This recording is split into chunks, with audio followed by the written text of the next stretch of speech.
الله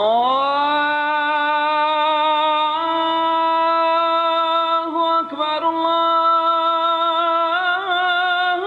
أكبر الله أكبر الله أكبر أشهد أن لا إله إلا الله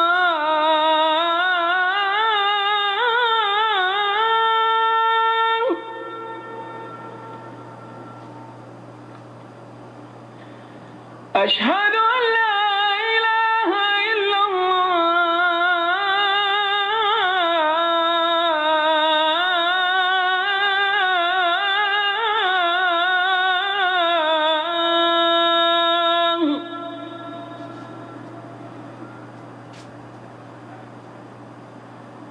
أشهد أن محمدا رسول الله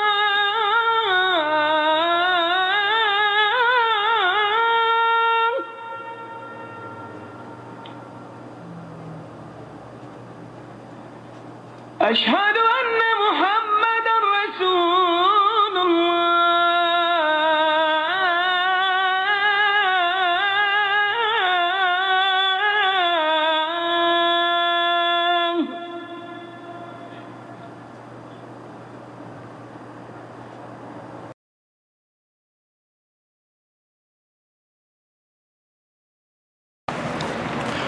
إن الحمد لله نحمده ونستعينه ونستغفره ونعوذ بالله من شرور أنفسنا ومن سيئات أعمالنا من يهده الله فلا مضل له ومن يضلل فلا هادي له وأشهد أن لا إله إلا الله وحده لا شريك له وأشهد أن محمدا عبده ورسوله أما بعد فإن خير الحديث كتاب الله وخير الهدي هدي محمد صلى الله عليه وسلم وشر الأمور محدثاتها وكل محدثة بدعة وكل بدعة ضلالة وكل ضلالة في النار رب اشرح لي صدري ويسر لي أمري واحلل عقدة من لساني يفقه قولي رب أعوذ بك من همزات الشياطين وأعوذ بك رب أن يحضرون أعوذ بالله السميع العليم من الشيطان الرجيم وطهر بيتي للطائفين والقائمين والركع السجود وأذن في الناس بالحج ياتوك رجالا وعلى كل ضامر ياتين من كل فج عميق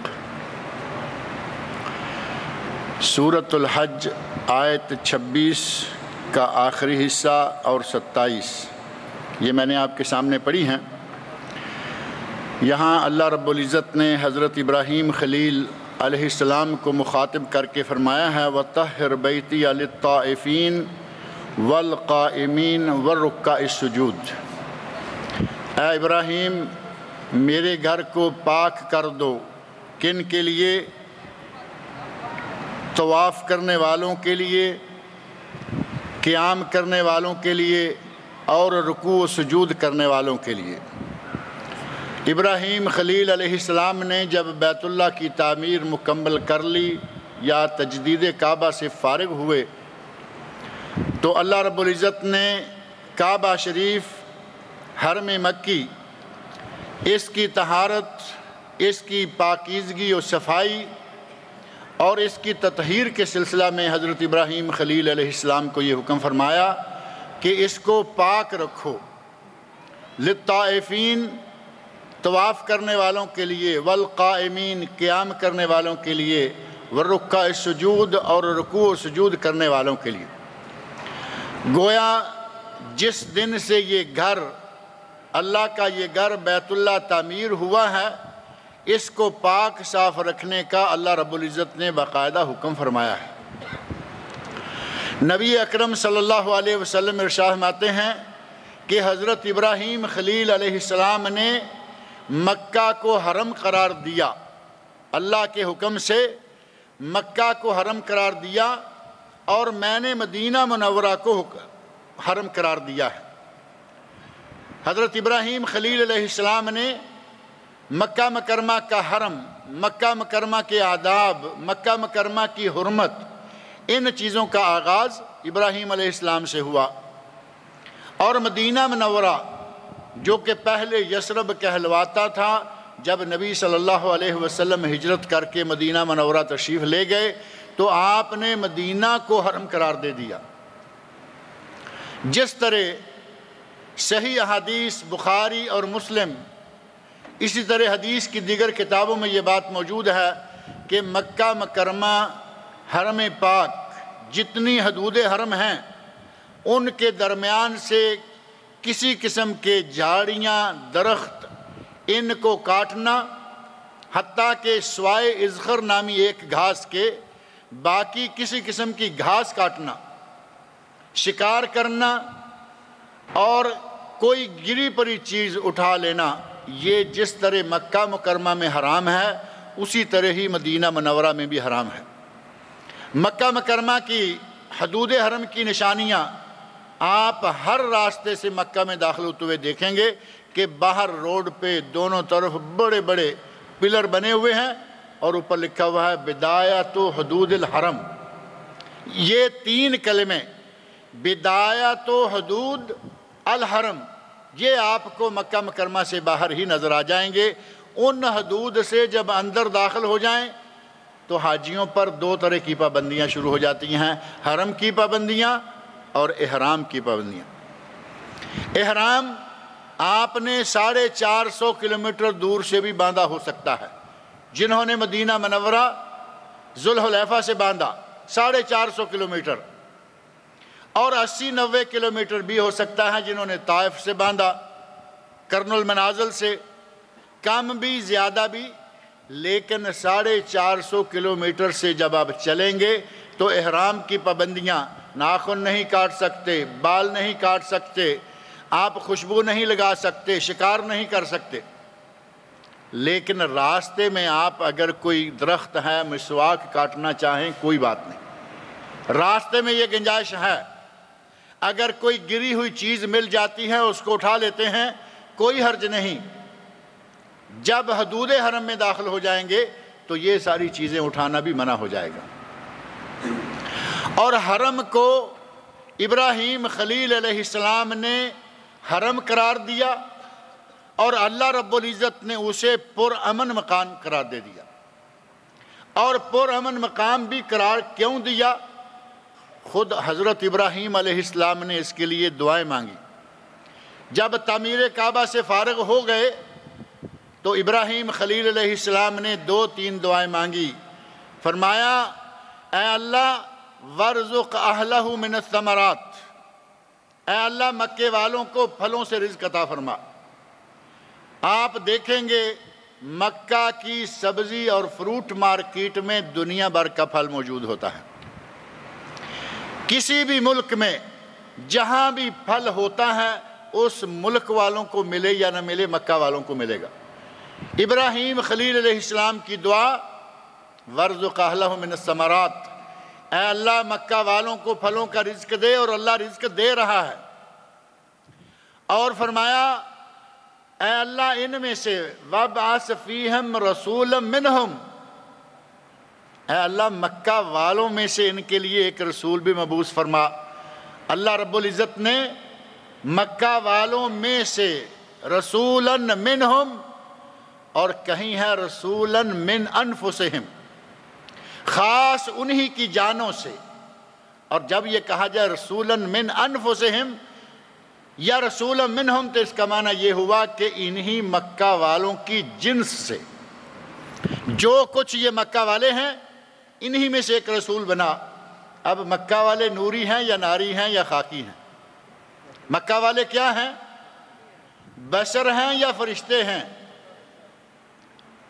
اللہ نے فرمایا اے میرے نبی ہم تمہاری دعاؤں کو قبول کریں گے، انہی میں سے رسول بھیجیں گے۔ بھیج دیا، انہیں دنیا بھر کا رزق پھلوں سے عطا کیا، اور ساتھ ہی ایک دعا مانگی کہ اے اللہ اس شہر کو، اس مکہ کے گرد و نواح کو، اس کے قرب و جوار کو امن والی جگہ بنا دے۔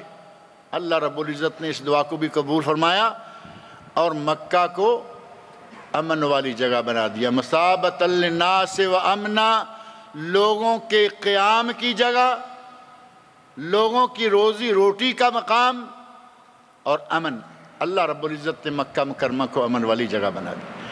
اور آپ سورہ 3 پڑھتے ہیں، اللہ رب العزت نے قسم کھائی، والتین والزیتون وطور سینین وہذا البلد الامین، جس شہر میں قرآن نازل ہو رہا تھا، جس شہر میں نبی اکرم صلی اللہ علیہ وسلم پیدا ہوئے، جس شہر میں آپ مبعوث ہوئے، اللہ نے قسم کھا کے کہا، اے میرے نبی مجھے قسم ہے تین کی، زیتون کی، طور سینین کی، اور مجھے قسم ہے بلد امین کی، اس امن والے شہر کی۔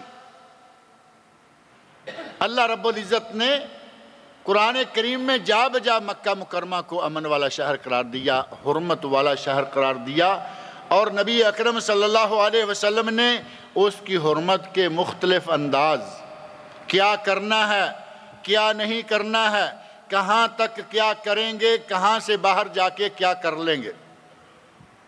صحابہ کرام رضی اللہ عنہم میں سے حضرت عمر فاروق رضی اللہ عنہ حرم کی حرمت اس انداز کی ہے کہ جس نے مسجد حرام میں ایک نماز پڑھی اسے کتنا ثواب ملتا ہے؟ 1,00,000 نماز۔ اللہ رب العزت کا احسان دیکھیں مسلمانوں کے لیے کہ اگر کوئی مکہ میں رہتا ہے اس کے تو وارے ہی نیارے ہیں، وہ نمازی ہونا چاہیے، اگر نمازی ہے تو اس کے وارے نیازے 5 نمازیں پڑھے گا روزانہ، 5,00,000 نمازوں کا ثواب اسے ملے گا۔ اس کی تو قسمت کا کوئی ثانی ہی نہیں نظر آتا۔ لیکن اگر کوئی مسلمان باہر سے آ جاتا ہے اور وہ آ کر بھی نماز پڑھتا ہے، اللہ رب العزت اس کو بھی 1,00,000 کا ثواب دیتا ہے۔ اور یہ بات حرم کے پورے ایریا کے لیے بھی ہے۔ ایک ہے مسجد حرام اور ایک ہے حدود حرم کا اندر کا حصہ، جو کہ 10-15 کلومیٹر مربع ہے۔ اس ایریا میں جہاں بھی نماز پڑھے، بعض اہل علم نے کہا کہ حرم پورے کا پورا، وہ مسجد حرام ہو یا حرم کے اندر کی کوئی بھی مسجد ہو، جہاں بھی نماز پڑھیں گے اللہ 1,00,000 کا ثواب دے۔ حضرت عبداللہ بن عمر رضی اللہ عنہما، انہوں نے 2 خیمے رکھے ہوئے تھے، فستاتین، ایک فستات حدود حرم کے اندر اور ایک فستات حدود حرم کے باہر۔ یعنی اگر آپ مدینہ منورہ سے اندر داخل ہونے لگتے ہیں تو آپ دیکھیں گے کہ جو سب سے پہلا سگنل آتا ہے، ٹریفک سگنل، مدینہ سے آپ آ رہے ہیں، مکہ میں داخل ہونے جا رہے ہیں، پہلا سگنل آئے گا آپ کے دائیں ہاتھ میں، وہ پلر جو اس دیوار کے برابر تقریباً ہوگا، اس کے اوپر لکھا ہوا ہے بدایت حدود الحرم۔ آج وہاں مکہ موجود ہے، وہاں شہر موجود ہے، حتیٰ کہ ٹریفک سگنل لگا ہوا ہے، اور ظاہر ہے کہ ٹریفک سگنل آبادیوں میں ہوتا ہے، جنگلوں میں نہیں ہوتا۔ لیکن اس وقت یہ تھوڑی باہر جگہ تھی، مکہ شہر سے باہر تھی۔ حضرت عبداللہ بن عمر رضی اللہ عنہما نے 2 خیمے لگائے ہوئے تھے، ایک خیمہ رہائشی نقطہ نظر سے اور ایک خیمہ دینی نقطہ نظر سے۔ جب نماز پڑھنا ہوتی تو اندر والے خیمہ میں چلے جاتے تاکہ حدود حرم میں نماز پڑھوں، اور جب کوئی دنیا داری کام بات ہوتا تو باہر والے خیمہ میں چلے جاتے۔ اب آپ اندازہ کریں کہ حدود حرم اگر معلوم ہے ہمیں کہ یہ لائن حدود حرم ہے، ایک خیمہ ادھر ہو ایک ادھر ہو، نماز کے لیے اس خیمے میں اور دنیا داری گھرداری کے لیے اس خیمے میں۔ ان لوگوں نے اس کام سے انتہائی فائدہ اٹھایا کہ حرم کی جتنی بھی برکات ہیں ان کو سمیٹیں، اور اگر حرم میں ایک نماز کا ثواب 1,00,000 گنا ہے، اور اگر کوئی حرم میں چوری کرے، حرم میں زنا کرے، حرم میں کوئی قتل کر دے، کیا سمجھتے ہیں کہ وہ عام گناہوں کے برابر ہوگا؟ وہ بھی اسی طرح بہت ہی زیادہ گناہ ہوگا، اگرچہ 1,00,000 گنا نہیں کہہ سکتے کیونکہ اس کی کوئی نص موجود نہیں ہے۔ البتہ مصنف عبدالرزاق میں حضرت عمر فاروق رضی اللہ عنہ سے مروی ہے، وہ کہتے ہیں لَأَنْ أُخْتِيَ فِي مکہ لَأَنْ أُخْتِيَ فِي رُقبہ، رقبہ جو کہ طائف کے قریب ایک مقام ہے، وادی ہے، لَأَنْ أُخْتِيَ فِي رُقبہ، میں رقبہ میں 70 خطائیں کروں، رقبہ میں 70 گناہ کروں، میرے نزدیک وہ آسان ہے اس سے کہ میں مکہ میں ایک بھی گناہ کروں۔ حضرت عمر فاروق رضی اللہ عنہ کے اس ارشاد سے معلوم ہوتا ہے کہ انہوں نے کہیں نہ کہیں نبی صلی اللہ علیہ وسلم سے سنا ہوگا، یا کم از کم امیر المومنین ہیں، انہوں نے یہ فرمایا ہے کہ مکہ مکرمہ میں ایک گناہ کم از کم باہر کی دنیا میں 70 گناہوں کے برابر ہوگا۔ حرم کی حرمت، حرم کی عظمت، حرم کا احترام مسلمانوں کے لیے واجب ہے۔ اگر کوئی گری پڑی چیز مل جائے تو آپ اسے اٹھا کر اپنے شنطے میں، اپنے بیگ میں نہیں ڈال سکتے۔ اگر کوئی اس چیز کو دفتر مفقودات یا گم شدہ اشیاء کا دفتر جو گورنمنٹ میں وہاں بنا رکھا ہے، اگر اس میں جمع کرانے کا ارادہ ہے تو اس کو اٹھائیں گے، نہیں تو آپ اٹھا نہیں سکتے۔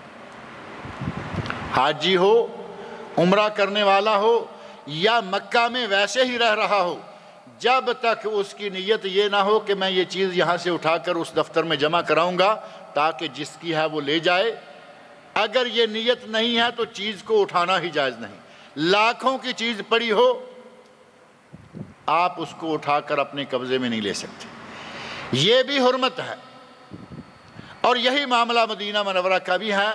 مکہ کی حرمت، مدینہ کی حرمت، نبی صلی اللہ علیہ وسلم ارشاد فرماتے ہیں کہ میں نے انی حرمت المدینہ، میں نے مدینہ منورہ کو حرم قرار دیا ہے، ما بین لابطیہا، جو مدینہ کے دونوں طرف 2 وادیاں ہیں جن کے پتھر سیاہ رنگ کے ہیں، ان کے درمیان جتنا حصہ ہے وہ سارے کا سارا حرم ہے۔ اور ایک حدیث میں فرمایا ما بین عیرن الی ثور، جبل ثور، ایک جبل ثور مکہ میں ہے جس میں نبی صلی اللہ علیہ وسلم 3 راتیں مشرکین مکہ سے چھپے رہے جبکہ آپ نے ہجرت کا سفر اختیار کیا تھا۔ ایک عیر اور ثور یہ مدینہ منورہ میں، اور ایک ثور مکہ مکرمہ میں ہے۔ نبی اکرم صلی اللہ علیہ وسلم نے ارشاد فرمایا کہ میں نے عیر سے لے کر ثور تک، یا 2 سیاہ پتھروں کی وادیوں کے درمیان کا حصہ، میں نے اسے حرم قرار دیا ہے۔ مکہ بھی حرم، مدینہ بھی حرم۔ مکہ میں چوری جرم اور بہت بڑا جرم، حتیٰ کہ مکہ میں بعض کام تو بہت ہی بڑا جرم شمار ہوتے ہیں۔ نبی اکرم صلی اللہ علیہ وسلم ارشاد فرماتے ہیں من احدث فیہا، جس نے من آذا، جس نے اذیت پہنچائی مدینہ والوں کو، یا جس نے مدینہ منورہ میں کوئی بدعت ایجاد کی، مدینہ منورہ میں بدعت ایجاد کی، او آوا محدثن، یا کسی بدعت کرنے والے بدعتی آدمی کو ٹھکانہ دیا، پناہ دی، فعلیہ لعنت اللہ والملائکۃ والناس اجمعین، اس پر اللہ کی، اللہ کے فرشتوں کی اور تمام انسانوں کی لعنت۔ اگر کوئی مدینہ میں بدعت ایجاد کرتا ہے یا بدعتی کو پناہ دیتا ہے، اور آپ کے علم میں یہ بات ہونی چاہیے اور ہوگی کہ مدینہ منورہ میں بدعتیوں کا گڑھ ہے۔ ابھی اسی سال جن لوگوں نے مدینہ منورہ میں مسجد نبوی میں اعتکاف کیا، انہوں نے بتایا، بعض ہمارے ساتھی یہاں موجود ہیں اور بعض لوگ جدہ میں اور ادھر ادھر موجود ہیں، کہتے ہیں کہ مدینہ منورہ میں اعتکاف کے 10 دنوں کے دوران اتنا دیکھا کہ گویا سارے بدعتی اکٹھے ہو کر مسجد نبوی میں جمع ہو گئے۔ ایک بدعتی جو باہر بدعت کرتا ہے اس کے بارے میں نبی صلی اللہ علیہ وسلم نے بڑی سخت باتیں فرمائیں، لیکن جو مدینہ میں بدعت کرے یا بدعتی کو پناہ دے، ایک آدمی کے بارے میں ہمارے ساتھی بتا رہے تھے کہ وہ کوئی بدعتیوں کا پیر تھا، لوگ آتے ہیں ان کے مسجد نبوی کے اندر ان کے کپڑے اتارے، ان کو تیل کی مالش شروع کر دی۔ مسجد نبوی کے اندر مالشیں ہو رہی ہیں، خدمتیں ہو رہی ہیں، یہ ساری باتیں ٹھیک، لیکن اگر یہ خدمت کروانے والا اور اس کی یہ خدمت کرنے والا جو کہ نہ صرف پناہ دے رہا ہے بلکہ خدمت کر رہا ہے، اگر یہ بدعتی ہیں، اس پر اللہ کی تمام فرشتوں کی اور تمام انسانوں کی لعنت ہے۔ نبی صلی اللہ علیہ وسلم نے بڑی سختی کے ساتھ مدینہ اور مکہ کو ہر قسم کی بے ادبی، وہ دینی اعتبار سے ہو یا دنیاوی اعتبار سے، ہر بے ادبی سے باز رکھنے کے لیے لوگوں کو سخت تعلیمات دیں۔ وہاں چوری نہ ہو، وہاں زناکاری نہ ہو، وہاں ڈاکہ نہ ہو، وہاں اس قسم کا کوئی کام نہ ہو، حتیٰ کہ حرم کے اندر کبوتر مارنے کی اجازت نہیں ہے۔ کبوتر تو حلال ہے نا، کبوتر حلال ہے، آپ کے سامنے گھوم رہا ہوگا، آپ کو یہ اجازت نہیں ہے کہ اس کو مار لیں، غلیل ماریں، بندوق سے گولی چلائیں، آپ کو اجازت نہیں ہے۔ خرگوش آپ اس کو نہیں مار سکتے، آپ کے سامنے ہرن گھوم رہا ہے، آپ اس کو شکار نہیں کر سکتے۔ ان علاقوں میں اللہ رب العزت نے اور نبی صلی اللہ علیہ وسلم نے جانوروں کو اتنا تحفظ دے دیا، لیکن اگر کوئی مجرم وہاں داخل ہو جائے، آپ اندازہ کریں کہ جانور کو مارنے کی اجازت نہیں، لیکن اگر کوئی اللہ رسول کا گستاخ، نبی صلی اللہ علیہ وسلم کی شان میں گستاخی کرنے والا، دین کے خلاف گستاخیاں کرنے والا، وہ مکہ میں کیا، وہ کبھی کعبہ شریف میں اور کعبہ شریف کے پردے کو، غلاف کو پکڑ کر بھی کھڑا ہو جائے تو اسے حکم ہے کہ قتل کر دو۔ ابن خطل نبی اکرم صلی اللہ علیہ وسلم کی شان میں گستاخیاں کیا کرتا تھا۔ نبی صلی اللہ علیہ وسلم نے جب مکہ کو فتح کیا تو آپ نے فرمایا کہ ابن خطل کو بھی قتل کر دو۔ ابن خطل کو قتل کرنے کے سلسلہ میں جو لوگ گئے، انہوں نے دیکھا کہ وہ ابن خطل، اب اس کا نام پورا لیں تو یوں لگتا ہے کہ یہ تو کوئی بڑا اچھا مسلمان ہوگا، اس کا نام تھا عبداللہ ابن خطل، لیکن اس کو عموماً ابن خطل ہی کہا جاتا ہے، کیونکہ عبداللہ تو وہ تھا نہیں، اللہ کا بندہ تو وہ بنا نہیں، نام عبداللہ تھا۔ نبی صلی اللہ علیہ وسلم کو ان لوگوں نے بتایا کہ ابن خطل استار کعبہ کے پردوں کے ساتھ لٹکا ہوا اور چھپا ہوا ہے۔ آپ نے فرمایا اس کو وہیں قتل کر دو۔ اگر کوئی گستاخ رسول ہے، گستاخ اسلام ہے، گستاخ دین ہے، اس کو حرم پناہ نہیں دیتا، لیکن جانور کو، ایک جانور ہے اس کو بھی پناہ دیتا ہے۔ اور اگر کوئی حرم مکہ میں داخل ہو کر چاہے کہ میں اپنے ملک کی تائید کے لیے نعرہ لگاؤں گا، اگر کوئی یہ چاہے کہ میں اپنے ملک کی سیاست کو یہاں سعودی عرب میں چمکانے کے لیے ایک مخصوص قسم کے نعرے بلند کروں گا، کیا سمجھتے ہیں کہ یہ جائز ہوگا؟ کچھ لوگوں نے باقاعدہ اعلان کر رکھے ہیں، کہا کہ ہم مکہ میں، ہم عرفات میں، ہم منی میں فلاں فلاں نعرے بلند کریں گے۔ ان کے حاکموں نے انہیں باقاعدہ تاکید کی ہے، ان کے مولویوں نے ان کو برانگیختہ کیا ہے کہ جب حج پر جاؤ تو وہاں جا کر یہ کارروائیاں کرو۔ یہ بقلم خود مسلمان یا اپنی زبان سے، اپنے منہ سے یہ مسلمان کہلوانے والے، ان سے تو وہ مشرکین مکہ، وہ عہد جاہلیت کے لوگ اچھے تھے، جو جب حرمت والا مہینہ آتا تو وہ کوئی لڑائی، کوئی شر، کوئی چوری، ہر کام بند کر دیتے تھے۔ اور حرمت والے مہینوں میں سے یہ حج والا مہینہ بھی ہے۔ 12 مہینے سال کے، سورہ توبہ آیت 36، ان عدت الشہور عند اللہ 12 شہرا فی کتاب اللہ یوم خلق السماوات والارض منہا 4 حرم۔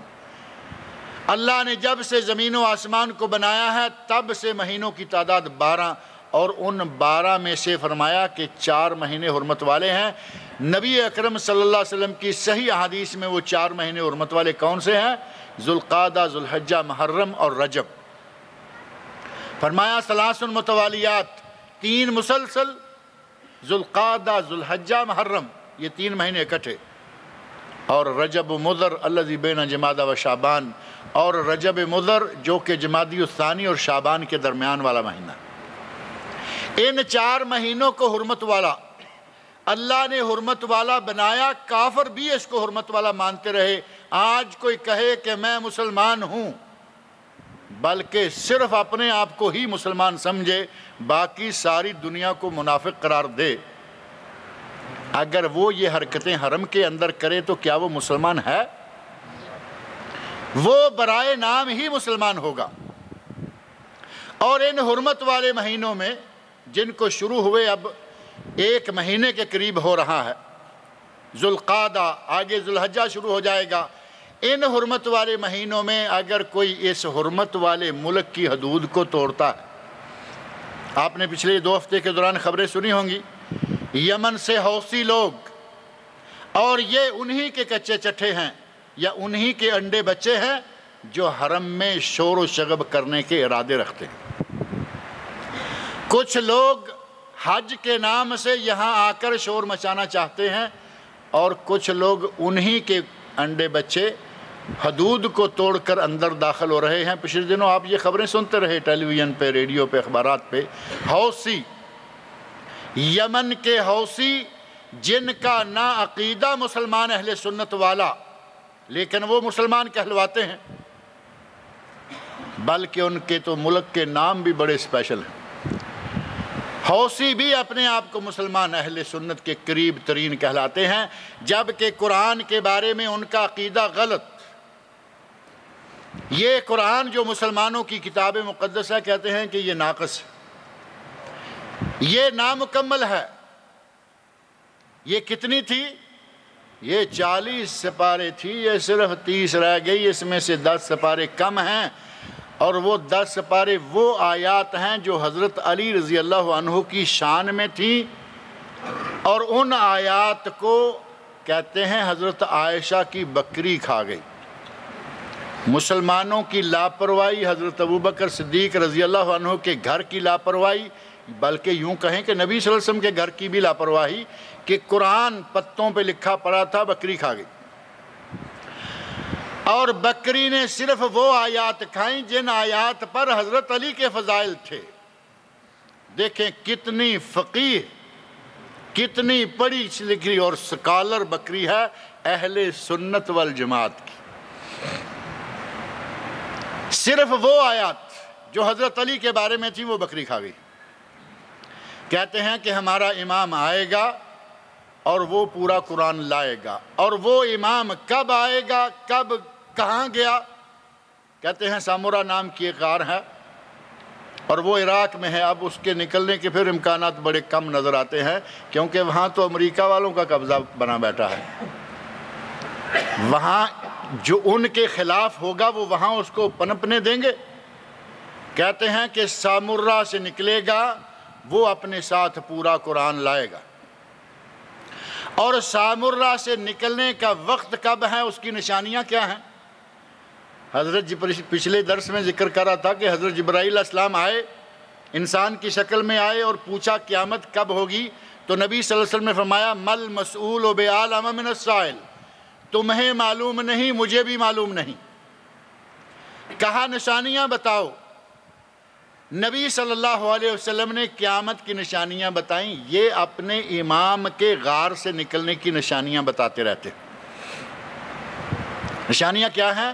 کہتے ہیں حرم مکہ میں فساد ہوگا، خون ریزی ہوگی، حتیٰ کہ اس خون کا کچھ حصہ بیت اللہ شریف پر لگے گا۔ ان دنوں میں ہمارا امام نکلے گا، اور شاید امام کو نکالنے کے لیے اب حرم کے ارد گرد یہ اس قسم کی شرارتیں کرنے کے پروگرام بنائے ہوئے ہیں۔ اللہ رب العزت حرم کو ان لوگوں کے شر سے محفوظ رکھے۔ اللہ اس ملک کو جو حرم والا بلکہ حرمین شریفین والا ملک ہے، اللہ اس ملک کو بھی محفوظ رکھے۔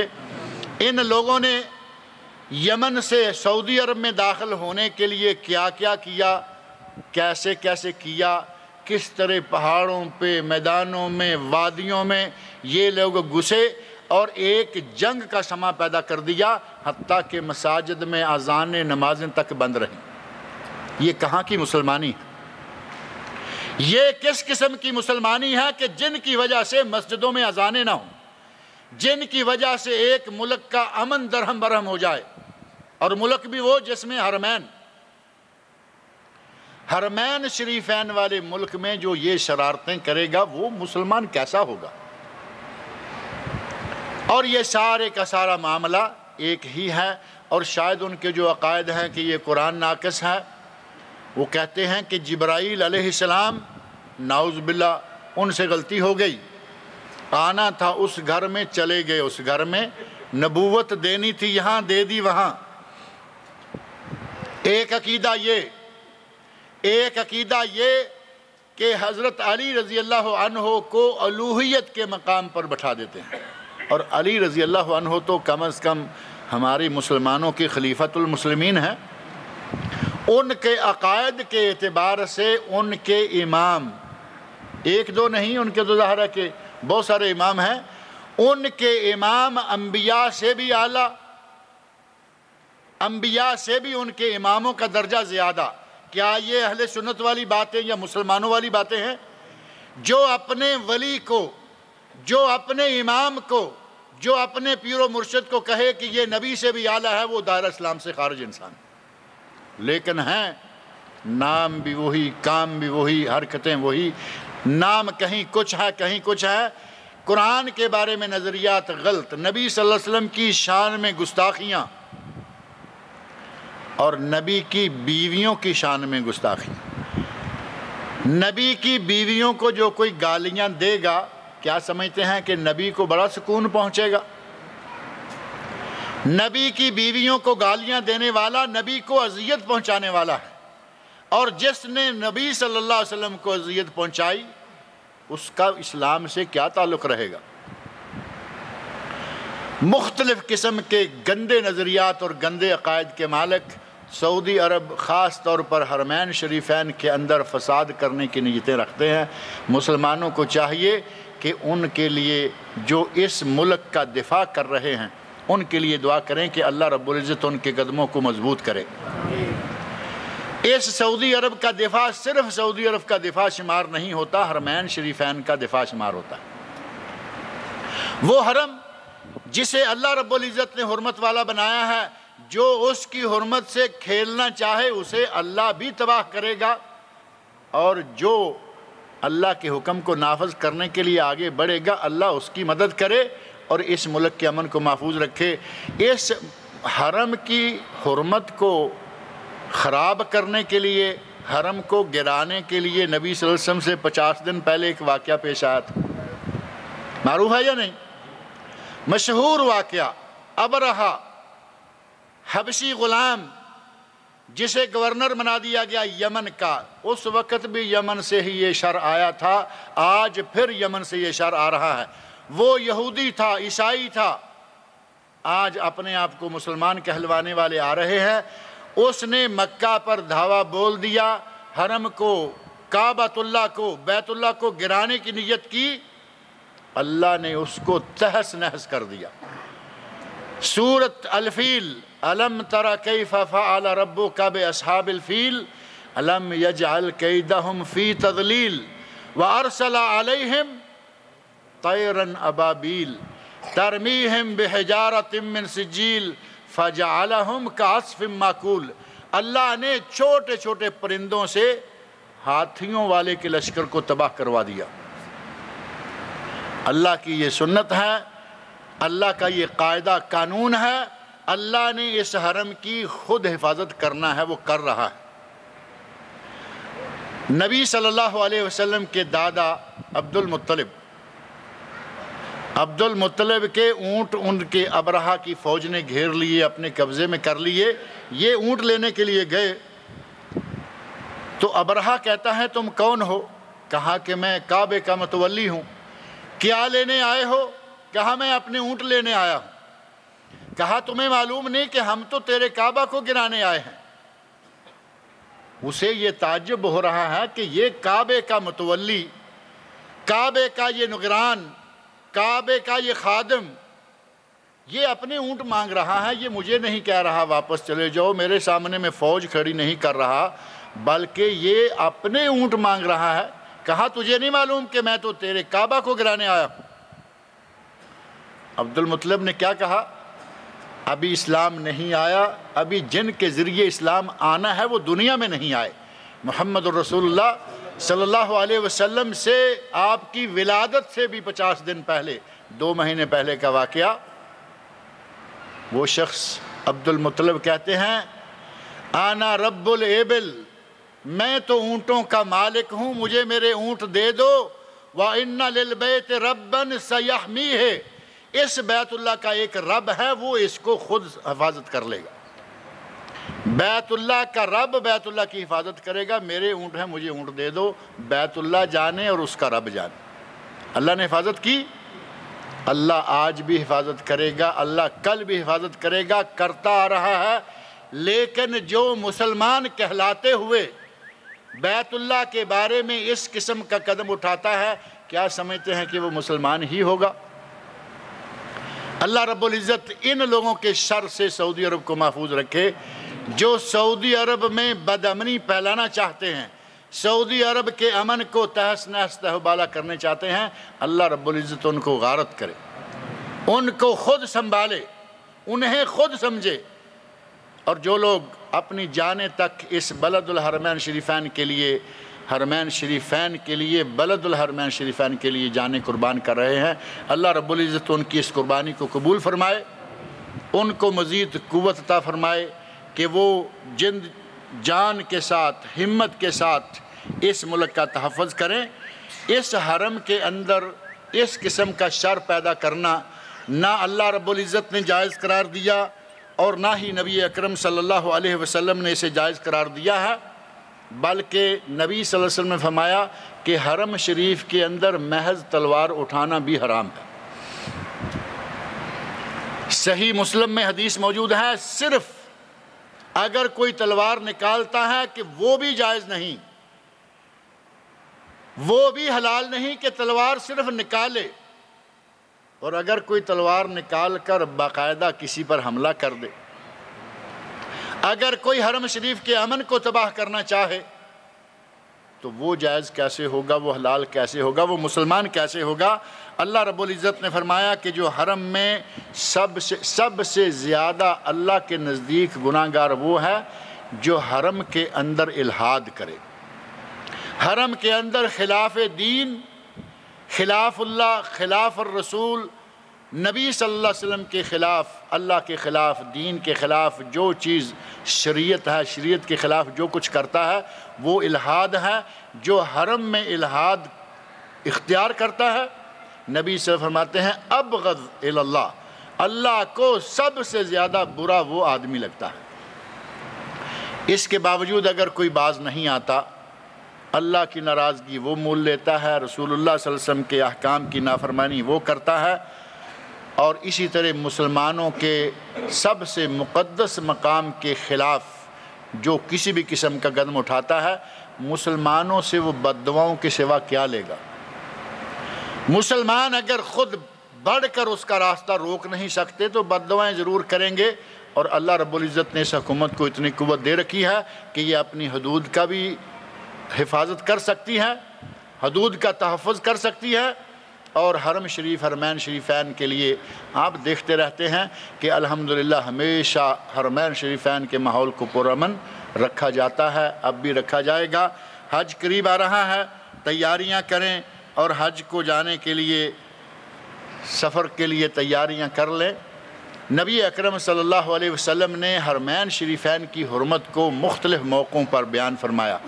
آپ نے مکہ مکرمہ کو جب فتح کیا تو اس وقت تھوڑا بہت لڑائی کی نوبت آئی تھی، چھوٹی موٹی، زیادہ جنگ نہیں ہوئی، بڑی چھوٹی موٹی لڑائی کی نوبت آئی۔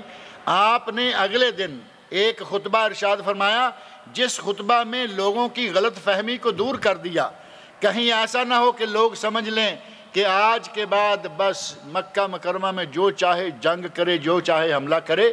اگلے ہی دن آپ نے خطبہ ارشاد فرمایا، اور اس خطبے میں نبی صلی اللہ علیہ وسلم نے ارشاد فرمایا کہ اللہ رب العزت نے میرے لیے ایک گھڑی کے لیے اس حرم کو حلال کیا ہے، ایک گھڑی کے لیے مجھے اجازت دی ہے کہ میں چاہے کوئی جنگ کرنے کے لیے تیار ہو جائے اس سے جنگ کر کے بھی مکہ کو فتح کروں، ایک گھڑی کے لیے۔ ساعتم من نہار، ساعتم من نہار، دن کی ایک گھڑی، یعنی 1 گھنٹہ کر لیں، 2 گھنٹے کر لیں، 3 کر لیں، گھڑی کتنی ہوتی ہے؟ دن نہیں کہا، ساعتم من نہار، دن کی ایک گھڑی اللہ نے میرے لیے حلال کی، اور فرمایا ثم رجعت حرمتہ کمثل الامس، میرے لیے حلال کی، اور جب مکہ فتح ہو گیا گھڑی بھر میں، اللہ نے اس کی حرمت کو پھر ایسے ہی کر دیا جیسے کل تھی، اور اب پھر قیامت تک یہ مکہ اسی طرح حرم رہے گا جیسے کہ ابراہیم علیہ السلام کے عہد سے حرم آ رہا۔ نبی صلی اللہ علیہ وسلم نے بار بار موقع بموقع اس بات کا اعادہ کیا کہ یہ حرمین ہیں، ان کا خیال رکھو، یہ حرمین ہیں، ان کی حرمت پر توجہ دو، ان میں کسی قسم کا شر، کسی قسم کا کوئی فساد نہ ہونے پائے۔ لیکن جو کوئی فساد پیدا کرنے کی کوشش کرے گا، اللہ رب العزت نے اس کو ملحد فی الحرم، اللہ کا سب سے ناپسندیدہ شخص، اللہ کے نزدیک وہ سب سے زیادہ گناہگار شمار ہوگا۔ لہٰذا دعا ہے کہ اللہ رب العزت حرمین شریفین کو، بلد الحرمین شریفین کو اپنی حفاظت میں رکھے، اس ملک کو، اس ملک کے رہنے والوں کو، اس ملک میں موجود لوگوں کو، سب کو اپنی حفظ و امان میں رکھے۔ اللہ رب العزت مجھے اور آپ سب لوگوں کو نیک عمل کی توفیق عطا فرمائے۔ نبی صلی اللہ علیہ وسلم نے تو فتح مکہ کے موقع پر بھی آپ کے علم میں ہوگا کہ یہ نہیں کہا کہ اب جو سامنے نظر آئے گا سب کو مارتے ہی جائیں گے، بہانے سے کہا کہ جو حرم میں داخل ہو جائے وہ بھی آمن ہے، جو ابو سفیان کے گھر میں داخل ہو جائے وہ بھی آمن ہے، یعنی اس کو ہم کچھ نہیں کہیں گے، اور یہاں تک فرمایا کہ جو اپنے گھر میں داخل ہو جائے، من دخل بیتہ واغلق علیہ بابا، جو اپنے گھر میں داخل ہو گیا اور اس نے اندر سے دروازہ بند کر لیا، ہم اس کو بھی کچھ نہیں کہیں۔ نبی صلی اللہ علیہ وسلم نے حلال ہو جانے کے باوجود مکہ کو تھوڑے عرصہ کے لیے اللہ نے حلال کر دیا، پھر بھی فرمایا کہ ہم کسی کو مارنے قتل کرنے کے لیے تیار نہیں۔ ابو سفیان کے گھر میں داخل ہو جاؤ، ابن حزام کے گھر میں داخل ہو جاؤ، حرم میں داخل ہو جاؤ، اپنے گھر میں داخل ہو کر دروازہ بند کر لو، ہم کسی کو کچھ نہیں کہیں گے۔ حرم کو اللہ رب العزت نے اتنی حرمت دی، نبی صلی اللہ علیہ وسلم نے اس کی حرمت کا اتنا خیال کیا، صحابہ کرام اس کی حرمت کا اتنا خیال کیا کرتے تھے۔ حضرت عبداللہ بن عباس رضی اللہ عنہما کے بارے میں معروف ہے کہ انہوں نے مکہ مکرمہ کو چھوڑ کر اپنی رہائش طائف میں اختیار کر لی تھی۔ مسجد عبداللہ بن عباس طائف میں اس وقت بڑی جامع مسجد ہے، اور وہ انہوں نے کیوں کیا؟ جس طرح عبداللہ بن عمر نے 2 خیمے لگا لیے، ایک حدود حرم کے باہر، ایک حدود حرم کے اندر، نماز پڑھیں تو اندر، دنیا داری باہر۔ حضرت ابن عباس کہا کرتے تھے کہ میں گناہ گار ہوں، مجھ سے کوئی گناہ ہو جائے، حرم کے اندر گناہ کرنے سے میرے لیے بہتر ہے کہ میں طائف میں چلا جاتا ہوں، جب اللہ توفیق دے گا حرم میں آ کے نمازیں پڑھتے رہیں گے، لیکن عام زندگی میں گناہ کرتا رہوں حرم کے اندر رہتے ہوئے، یہ میں گوارا نہیں کر سکتا۔ اندازہ فرمائیں کہ صحابہ کرام کی سوچ حرم کی حرمت کے سلسلہ میں کتنی اونچی تھی، اور آج باقاعدہ سرکاری سطح پر باقاعدہ اعلانات کر کے حرم کی حرمت کو پامال کرنے کے اعلانات کیے جاتے ہیں۔ اللہ رب العزت ان لوگوں کو ہدایت دے، یا پھر ان لوگوں کو اٹھا لے، یا انہیں ہدایت دے یا پھر اٹھا لے، تاکہ حرم محفوظ ہو جائے۔ اللہ تعالیٰ مجھے اور آپ سب لوگوں کو نیک عمل کی توفیق سے نوازے۔ لوہے کی جیولری پہننا کیسا ہے؟ جیولری تو سونے کی اور چاندی کی، پلٹنم، گولڈ کی، یہ وہ کی ہوتی ہے، بھئی یہ لوہے کی جیولری بھی کوئی نکل آئی ہے، تو عورتوں کے لیے تو کسی قسم کی کوئی چیز منع نہیں ہے، کیونکہ نبی صلی اللہ علیہ وسلم نے ایک نوجوان کو، واقعہ تو کافی لمبا ہے، کہ ایک عورت آئی اور اس نے کہا کہ یا رسول اللہ میں اپنا آپ کے لیے ہبہ کرتی ہوں، یعنی میں آپ کو اپنا آپ سپرد کرتی ہوں، مجھ سے نکاح کر لیجئے یا جو آپ کی مرضی ہو۔ نبی صلی اللہ علیہ وسلم نے سر سے پاؤں تک عورت کو دیکھا، اور اس کے بعد نظر جھکا لی، اور معاملہ کیا آپ کی نیت، کیسے آپ کے دل میں کیا بات آئی، آپ خاموش ہو گئے۔ ایک صحابی نے دیکھا کہ آپ شاید نکاح نہیں کرنا چاہتے، فرمایا یا رسول اللہ آپ نکاح نہیں کرنا چاہتے تو مجھ سے نکاح کر دیجئے۔ نبی صلی اللہ علیہ وسلم فرمایا کہ تمہارے پاس کچھ ہے مہر دینے کے لیے؟ کہا نہیں۔ کہا جاؤ جا کے اپنے گھر والوں سے پوچھ تاچھ کر کے آؤ۔ پوچھ تاچھ کی، آئے، کہا کہ یا رسول اللہ کچھ نہیں ملا، ایک چادر ہے۔ فرمایا تم لوگے تو وہ کیا لے گی، وہ لے گی تو تم کیا لوگے، ایک ہی چادر ہے تو اس سے کیا ہوگا۔ اسے فرمایا کہ جاؤ اور لے کے آؤ ولو خاتمن من حدید، چاہے لوہے کی انگوٹھی کیوں نہ ہو۔ اب لوہے کی انگوٹھی جیولری میں آ گئی نا، عورت کی جیولری کے لیے آپ نے فرمایا چاہے لوہے کی انگوٹھی کیوں نہ ہو لے کے آؤ۔ وہ گئے، لوہے کی انگوٹھی بھی نہیں ملی۔ کہا یا رسول اللہ لوہے کی انگوٹھی بھی نہیں ملی۔ نبی صلی اللہ علیہ وسلم نے ارشاد فرمایا کہ کیا تمہارے پاس کوئی قرآن ہے؟ حل معک من القرآن شیء، یعنی قرآن کچھ یاد ہے؟ صحابی نے گن کے بتایا کہ فلاں فلاں فلاں فلاں صورتیں مجھے حفظ ہے۔ فرمایا جاؤ، میں نے اس قرآن کے عوض تمہارا اس عورت کے ساتھ نکاح کر دیا، تمہارا نکاح اس قرآن کی تعلیم کو حق مہر قرار دیتے ہوئے، یعنی قرآن جو ہے وہ پڑھانا، تعلیم دینا، یہ تمہارا حق مہر ہوگا۔ یہاں سونے کی انگوٹھی نہیں، چاندی کی نہیں، آپ نے لوہے کی انگوٹھی کہا، تو گویا کہ لوہے کی انگوٹھی یا جیولری عورت کے لیے وہ بھی جائز ہے۔ اب وہ رولڈ گولڈ ہے یا کیا ہے، ظاہر ہے کہ ایسے سونے کے رنگ کی جائے گی یا چاندی کے رنگ کی جائے گی تبھی پہنی جائے گی، لیکن لوہا ہے تو کوئی بات نہیں۔ گھر میں جو خواتین نمازیں پڑھتی ہیں، کیا ان کے لیے نماز سے قبل اقامت کہنا جائز ہے یا ممنوع، اور کیا وہ اذان دے سکتی ہیں یا نہیں؟ عورت کے لیے اذان دینا ثابت نہیں ہے، لیکن عورتوں کے لیے اگر کوئی مرد اذان دے کر ان کا محرم ہے، صرف عورتیں ہیں اور یہ اکیلا محرم ہے، تو یہ جماعت بھی ان کو کروا سکتا ہے۔ عورتیں آپس میں جماعت کروا سکتی ہیں، اقامت کہیں، لیکن اب کہیں کہ چونکہ ہم 10 20 30 100 50 عورتیں یہاں جمع ہیں اور سپیکر لگا ہوا ہے، درس چل رہے ہیں، ہم اس میں اذان بھی کہہ لیں گی، اس کی اجازت نہیں ہے۔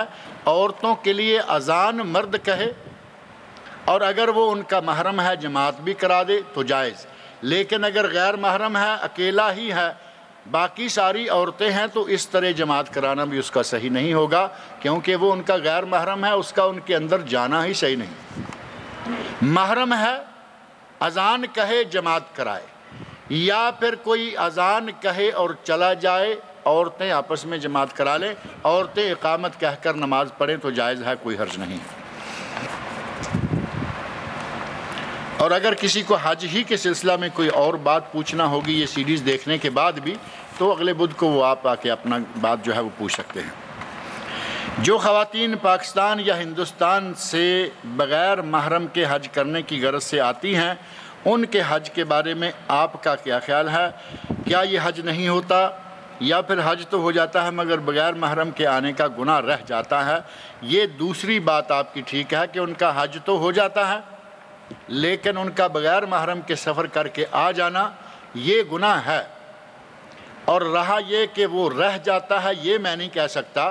اگر وہ حرم کے اندر آئے ہوئے ہیں، اللہ سے معافی مانگ لی کہ یا اللہ میں تو بڑا گناہ گار ہوں اور یہ گناہ بھی ہو گیا کہ میں بغیر محرم کے آ گئی ہوں، اللہ تعالیٰ غفور رحیم ہے، لہٰذا یہ کہنا کہ رہ جاتا ہے، نہیں، گناہ ہوتا ہے، اللہ سے معافی مانگے وہ معاف بھی کرنے والا ہے، لیکن جب تک عورت کے ساتھ محرم نہ ہو اس وقت تک اس پر حج فرض ہی نہیں ہوتا۔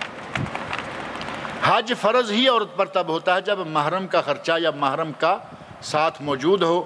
اور اگر کوئی اس طرح دوسری عورتوں کے ساتھ آ جاتی ہے جیسا کہ عموماً لوگ کہتے ہیں، تو سکہ قسم کی بڑی عمر کی معزز عورتوں کے ساتھ آ گئی، حج ہو جائے گا، اگرچہ ساری معزز عورتیں گناہ گار ہوں گی، اللہ تعالیٰ سے وہ معافی مانگیں۔ بعض ہمارے پاک و ہند میں جو یہ کیا جاتا ہے کہ کسی کو عارضی طور پر عارضی 1 مہینے کا نکاح کر کے بھیج دیتے ہیں کہ لو جی یہ تمہاری محرم ہو گئی، یا ایسے ہی زبانی کہہ دیتے ہیں کہ یہ تمہاری محرم ہے۔ اب کیا سمجھتے ہیں کہ حج کا جو ٹھیکیدار ہے اس کے کہنے سے کوئی محرم ہو جائے گا، جبکہ اللہ نے اسے محرم قرار نہیں دیا، رسول اللہ نے محرم قرار نہیں دیا، معلم نے کہہ دیا، گورنمنٹ کے کسی آدمی نے کہہ دیا چلو یہ تمہارا اپنا محرم ساتھ نہیں، آج سے یہ تمہارا محرم ہے جب تک تم حج سے واپس نہیں آتی، تو یہ تو پردے کے احکام کی خلاف ورزی کے لیے اللہ کے ساتھ بھی چیٹنگ ہے اور دین کے ساتھ بھی چیٹیں گے، لہذا وہ جائز نہیں، عورت گناہ گار ہوگی لیکن اس کا حج جو ہے وہ انشاءاللہ صحیح ہوگا۔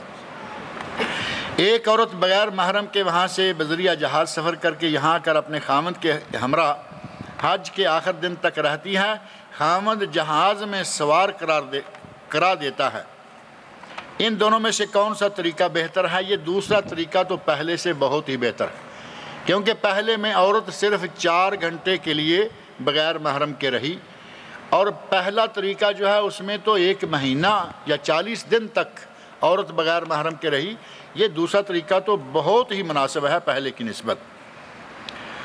کیا عورت کے لیے ضروری ہے کہ جب حج کے لیے جائے تو احرام کے بعد تمام حج کے دوران اپنا چہرہ کھلا رکھے؟ سارا وقت چہرے کو کھلا رکھنا قطعاً جائز نہیں ہے۔ نبی صلی اللہ علیہ وسلم کے ساتھ عورتوں نے حج کیا، انہوں نے چہرے کو کھلا رکھا، جب غیر محرم آتا چہرے کو ڈھانپ لیتی۔ آج آپ کو حج کے مناسک کے دوران سوائے اپنے ٹنٹ کے یا سوائے اپنے کمرے کے کہیں غیر محرموں سے خالی مقام نہیں ملے گا، لہٰذا چہرے کو ڈھانپ کر رکھنا ہوگا۔ لیکن چہرے کے اوپر جو عورتیں عموماً ایسے کپڑا باندھ لیتی ہیں وہ باندھے نہیں، سر کے کپڑے کو گرا کر پردہ کیے رہیں۔ کیا خواتین کے لیے مقام میقات پر غسل کرنا ضروری ہے؟ خواتین کے لیے میقات پر غسل کرنا ضروری نہیں ہے، اور مردوں کے لیے بھی میقات پر غسل کرنا واجب نہیں ہے، فرض نہیں ہے۔ اگر کوئی کر لے تو ٹھیک ہے، نہ کرے تو اس کی مرضی۔ سنت یہ ہے کہ غسل کر لے، اور سنت ترک کر دے گا تو ثواب کم ہو جائے گا۔ وضو کر لے، طہارت کی حالت میں احرام پہن لے، جائز ہے، غسل واجب نہیں، فرض نہیں ہے۔ اور کچھ سوال پچھلے ہفتے کے بھی مجھے یاد پڑتا ہے کہ ایک پیپر تھا جس میں 5-7 سوال تھے، اور آج شاید تھوڑا سا وقت ہے ابھی ہمارے پاس۔ اس میں لکھا تھا کہ منا کے اندر رکنے کا کیا حکم ہے، کم سے کم کتنا رکنا لازمی ہے؟ بڑا مناسب سا سوال ہے، کیونکہ بعض ادارے جو ہیں وہ لے جاتے ہیں اور وہ عزیزیہ میں رہائش لے کے دے دیتے ہیں۔ اب ظاہر ہے کہ سارا دن ساری رات عزیزیہ میں رہیں گے تو منا کی راتوں کا قیام جو ہے وہ چھوٹ جائے گا، اور راتوں کا قیام چھوٹ جائے تو اس پر دم ہے، قربانی ہے۔ اب کیا کریں؟ کتنا عرصہ کم از کم رات کا منا میں گزاریں کہ یہ معلوم ہو کہ منا میں رات گزاری ہے؟ تو ظاہر ہے کہ مغرب سے لے کر فجر تک یہ تو پوری رات ہے، لیکن رات کا کچھ حصہ، اتنا حصہ وہاں گزارا جائے کہ پتہ چلے کہ ہم نے رات وہاں گزاری ہے، چاہے ساری مکمل نہ بھی ہو، جز کو بھی کل شمار کیا جاتا ہے۔ اب جز کب بنے گا؟ باغے گئے، 1-8 گھنٹہ وہاں بیٹھے اور اٹھ کے بھاگ آئے، تو کیا آپ نے وہاں رات گزاری؟ یہ رات گزارنا نہیں، یہ تو منا سے گزرنا ہے، رات گزارنی ہے، اور وہ 4-6 گھنٹے کم از کم ہونی چاہیے۔ 4-6 گھنٹے ہوگی، کبھی رات 12 گھنٹے کی ہوتی ہے، کبھی رات 10 گھنٹے کی ہوتی ہے، کبھی اس کے قریب ہوتی ہے۔ 4-6 گھنٹے اگر آپ نے وہاں گزار لیے تو کم از کم یہ تو کہیں گے نا کہ آدھی رات گزر گئی، رات کا لفظ لگ جائے گا۔ اور اگر 1 یا 2 یا 3 گھنٹے ہی بیٹھ کے آ جائیں گے تو وہ گھنٹے رہیں گے، رات نہیں بنے گی، لہٰذا 4-6 گھنٹے وہاں گزارنا کم از کم ضروری ہے۔ طواف کے دوران اگر حتیم میں جگہ مل جائے تو طواف چھوڑ کر نفل پڑھے جا سکتے ہیں، جبکہ نفل کے بعد طواف اسی جگہ سے شروع کریں یا دوبارہ آغاز کریں۔ طواف کے دوران حتیم میں داخل ہونا اور طواف کے دوران حتیم میں نفل پڑھنا صحیح نہیں ہے، کیونکہ طواف کو پہلے پورے خانہ کعبہ کے گرد، مکمل کعبہ کے گرد طواف مکمل کریں، اور جب طواف سے فارغ ہو جائیں، اگر اب جگہ مل جائے تو آپ اندر جا سکتے ہیں اور 2 رکعتیں پڑھ سکتے ہیں، کوئی حرج نہیں۔ آپ نے دیکھا کہ تھوڑی جگہ خالی ملی ہے تو میں فوراً نفل پڑھ لوں، طواف کو چھوڑ کر نفل پڑھنے کی اجازت نہیں، طواف کو چھوڑ کر آپ فرض پڑھ سکتے ہیں۔ جماعت شروع ہو گئی، آپ نے باجماعت طواف کو چھوڑ کر نماز پڑھنا شروع کر دی، جائز، لیکن نفل پڑھنے کے لیے حرم کے اس میں بیت اللہ کے اندر یا حتیم کے اندر داخل ہو جائیں، یہ صحیح نہیں ہے۔ منا کے اندر نمازوں کی کیا صورت ہوگی، پوری یا قصر؟ منا میں جتنی بھی نمازیں آئیں گی وہ قصر پڑھی جائیں گی، لیکن ہر نماز کو اس کے وقت پر پڑھا جائے گا، جمع نہیں کی جائیں گی۔ عرفات میں ظہر اور عصر جمع اور قصر تقدیم، ظہر کے وقت میں، مزدلفہ میں مغرب اور عشاء جمع اور قصر تاخیر عشاء کے وقت میں، لیکن منا کی ہر نماز اس کے وقت پر لیکن قصر، وہاں 4 رکعتوں والی 2 رکعتیں اور فجر کی سنتیں اور وتر کے سوا کوئی باقی سنتیں وغیرہ نہیں ہیں، نماز کی متعلقہ سنتیں۔ اب بعد میں منا کے اندر ہے، رات فارغ ہے، اگر وہ تلاوت کرتا ہے، نوافل پڑھتا ہے تو وہ کوئی بات نہیں، لیکن نمازیں قصر کر کے پڑھنا ہوں گی۔ اگر حرم کے اندر مطاف میں نماز کے دوران عورت سامنے نماز پڑھنا شروع کر دے تو کیا کریں؟ کچھ بھی نہ کریں، کچھ کر بھی نہیں سکیں گے۔ کبھی کبھی ایسا ہوتا ہے کہ آپ کو نماز پڑھنی پڑ گئی، آپ کے آگے عورت ہے، اب آپ یہاں سے نکل ہی نہیں سکتے، آپ چاہیں بھی نکلنا تو نکل نہیں سکتے، ایسے میں نماز پڑھ لیں۔ مسئلہ یہ ہے کہ وہاں تو عورت کی نماز نہیں ہونی چاہیے، مرد کی تو ہر جگہ ہو ہی جاتی ہے، مردوں میں عورت کی نماز نہیں ہونی چاہیے، لیکن اللہ تعالیٰ ان کی بھی قبول کرے گا، کیونکہ وہاں پوزیشن ایسی ہوتی ہے کہ طواف چل رہا ہے، مرد عورتیں سب طواف کر رہی ہیں، اذان ہوئی، جماعت کھڑی ہو گئی۔ میں نے پچھلی مرتبہ شاید یہیں بتایا تھا کہ ایک عصر کی نماز، غالباً عصر کی نماز تھی، ہم نے کھڑے کھڑے 4 رکعتیں پڑھی، امام چونکہ مقیم تھے، ہم تو مسافر تھے، لیکن 4 رکعتیں پڑھنی پڑی، چاروں رکعتیں بالکل ایسے انگلی کی طرح کھڑے رہے، رکوع کے لیے نہیں جھک سکے، سجدہ کے لیے نہیں جھک سکے، جگہ ہی نہیں تھی۔ پورا حرم اتنا زور سے بھرا ہوا ہے کہ پورا حرم ہی کھڑا تھا اور پورا حرم ہی نماز پڑھ رہا تھا۔ اب نماز تو انشاءاللہ تعالیٰ اس طرح بھی ہو جائے گی نا، کیونکہ وہاں تو جگہ ہی نہیں رکوع کرنے کے لیے، جگہ ہی نہیں سجدہ کے لیے۔ لہٰذا اب یہاں سے کوئی عورت چاہے کہ میں عورتوں والے علاقے میں جاؤں، یا کوئی مرد چاہے کہ میں یہاں سے نکل کے کہیں اور چلا جاؤں جہاں عورت نہ ہوگی، ایسا کچھ نہیں ہوتا، آپ نماز پڑھ لیں، اس مجبوری میں انشاءاللہ نماز ہو جائے گی۔ نماز کے اندر فاتحہ کا کیا حکم ہے؟ نماز میں سورہ فاتحہ پڑھنی چاہیے، نبی صلی اللہ علیہ وسلم کا ارشاد ہے لا صلاۃ لمن لم یقرأ بفاتحۃ الکتاب، جو فاتحہ نہیں پڑھتا اس کی نماز نہیں ہوتی۔ اگر بندہ لیٹ جماعت میں پہنچا، اس نے سورہ فاتحہ شروع کی، امام رکوع میں چلا گیا، اس صورت میں رکعت ہو جائے گی یا اپنی رکعت مکمل کرے؟ اسے اگر سورہ فاتحہ کا بھی کچھ حصہ مل گیا ہے تو وہ اگر رکعت کو شمار کر لے تو اس کی گنجائش اس لیے نکلتی ہے کہ اس کو تھوڑا قیام بھی مل گیا، تھوڑی سی سورہ فاتحہ بھی مل گئی ہے، اور کم از کم جو لوگ بغیر قیام کے، بغیر فاتحہ ملے باگے آ کے شامل ہو جاتے ہیں اور وہ بھی رکعت شمار کر لیتے ہیں، ان کی نسبت اس کی حالت بہتر ہے۔ لیکن اگر وہ سورہ فاتحہ شروع بھی نہیں کر پایا، آیا اور رکوع چلا گیا، اس کے لیے ائمہ کرام، امام بخاری، امام بیہقی، امام سبکی اور اہل حدیث علماء کی اکثریت کا یہی فتویٰ ہے کہ وہ اس رکعت کو دہرا لے، دوبارہ پڑھ لے۔ سنا ہے کہ طواف کے دوران کعبہ کی طرف دیکھنے سے اعمال ضائع ہو جاتے ہیں، اللہ رب العزت ان مفتیوں کو ہدایت عطا فرمائے۔ اتنے بڑے بڑے عالم، اتنے بڑے بڑے مفتی، میرا خیال ہے یہ مفتیوں کا فتویٰ نہیں، یہ مفت خوروں کا فتویٰ ہے۔ یہ کوئی اپنے آپ کو جو مولوی کہلوا لیتے ہیں، بنوا لیتے ہیں، منوا لیتے ہیں، مولوی ہوتے نہیں، اس طرح کے لوگ فتویٰ دیں گے۔ طواف کے دوران آپ کے سامنے بیت اللہ ہے، اگر گھومتے ہوئے اگر بیت اللہ کے ساتھ آپ ہیں تو کیا کریں گے؟ وہاں سے تو میں نے ابھی بتایا کہ وہاں سے تو باہر نکلنے کی بھی گنجائش نہیں ہے، آپ کو بیت اللہ کے ساتھ جڑ کر طواف کرنا ہوگا، کیا کریں گے؟ آنکھیں بند کر کے سارا طواف کریں گے، بیت اللہ تو ساتھ ہے، اور اگر دور بھی ہیں تو آپ کی گردن کو تو کسی نے پکڑ نہیں رکھا نا کہ باہر کو رکھنی ہے، آپ جا رہے ہیں، بیت اللہ نظر آتا ہے۔ بیت اللہ کو دیکھنے سے اعمال ضائع نہیں ہوتے، بلکہ اگر یہ کہا جائے کہ تقدس احترام کی نظر سے بیت اللہ کو دیکھیں گے تو انشاءاللہ ثواب ہوگا۔ اللہ تعالیٰ ان مولویوں کو ہدایت عطا فرمائے اور ہم سب کو نیک عمل کی توفیق عطا فرمائے۔ ایک یہ چیز ہے، جو لوگ حج کے لیے جا رہے ہیں ان کے لیے دارالسلام نے ایک بہت اچھی چیز بنائی ہے، یہ جو بیلٹ ہے، یہ صرف 12 ریال کا بیلٹ آپ کو باہر مل جائے گا، دارالسلام سے 12 کا نہیں ملے گا، دارالسلام سے آپ کو مہنگا ملے گا، باہر اس وقت غالباً رحمۃ اللہ خان صاحب کے پاس ہے، یہ 12 ریال کا مل جائے گا، بہت اچھی چیز ہے، یہ حاجیوں کے لیے اسپیشل تحفہ ہے، جن کو چاہیے وہ لیتے جائیں، ہمیں تو یہ مل گیا ہے۔ اللہ تعالیٰ نے ایک عمل کی توفیق عطا ہے. کیا فرمایا؟